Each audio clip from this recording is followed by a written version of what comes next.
viene lo que se llama la década nacional, el segundo hito histórico en México, ¿no?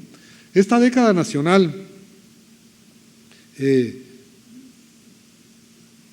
va de 1855 a 67, de hecho son 12 años, bueno, está en términos simbólicos, está presidida por una figura de Benito Juárez, aun cuando la realidad es que los adalides o los prohombres de esta década pues son muchos más, ¿no?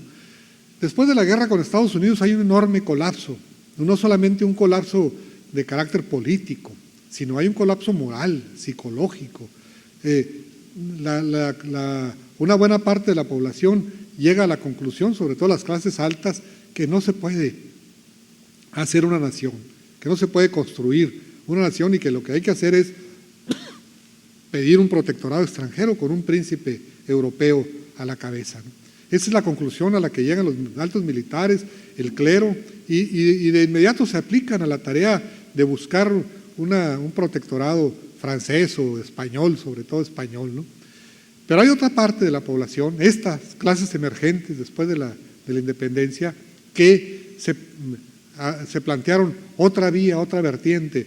Lo que pensaron fue, no podemos abandonar el proyecto de nación porque vamos a regresar a la misma condición de parias que teníamos en la época de la colonia.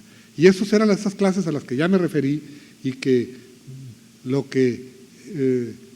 a la conclusión que arribaron es, para poder hacer la nación tenemos que hacer la revolución. Para poder construir la nueva patria tenemos que antes hacer una revolución que trastoque todo el orden anterior, que modifique la correlación de fuerzas y que nos permita construir un Estado nuevo, ¿no?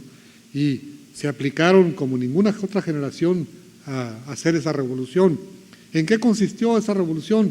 Pues México es uno de los países, y esta revolución a la que se le puede seguir una pista jurídica está aquí en la ley de reforma, ¿no? La ley Juárez de 1855, que suprime los fueros eclesiástico y militar, la ley Lerdo de 1856, que expropia o que obliga, más bien dicho, a la Iglesia a vender los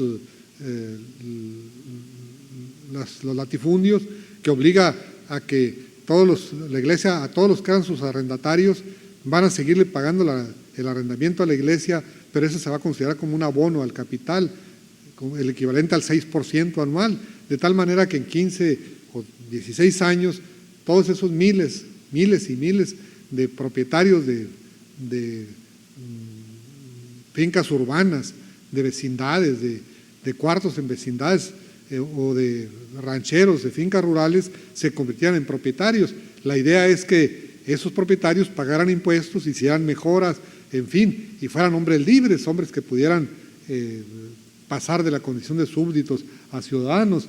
La ley Iglesias de 1857, que suprimió las subvenciones parroquiales, la obligatoriedad de cobrar subvenciones parroquiales, la Constitución del 57, que esa, bueno, pues es la nueva Carta Magna, que allí hay dos o tres cosas muy importantes.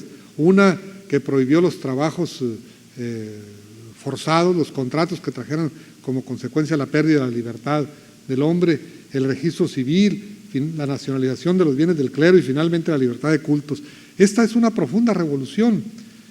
A esta se apareja la disolución del ejército, es decir, esta revolución de reforma golpeó a los dos poderes fácticos, a los dos grandes obstáculos que existían para construir la nación, que era la jerarquía del alto clero y al ejército, ¿no? La conciliación de los dos bandos era imposible por los argumentos que se empleaban de un lado y del otro, ¿no?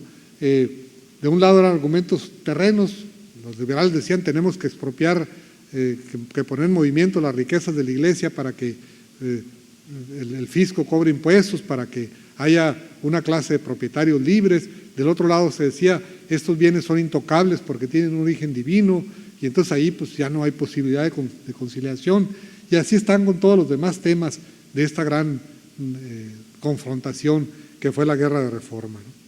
¿Cuáles fueron las consecuencias de la guerra de la revolución de reforma?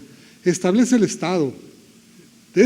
Por primera vez pasamos de un protoestado de una organización política trunca, a medias, a un verdadero Estado.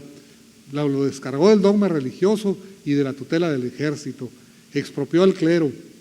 Es emancipadora porque abre paso a libertades de muchos otros sectores de la población.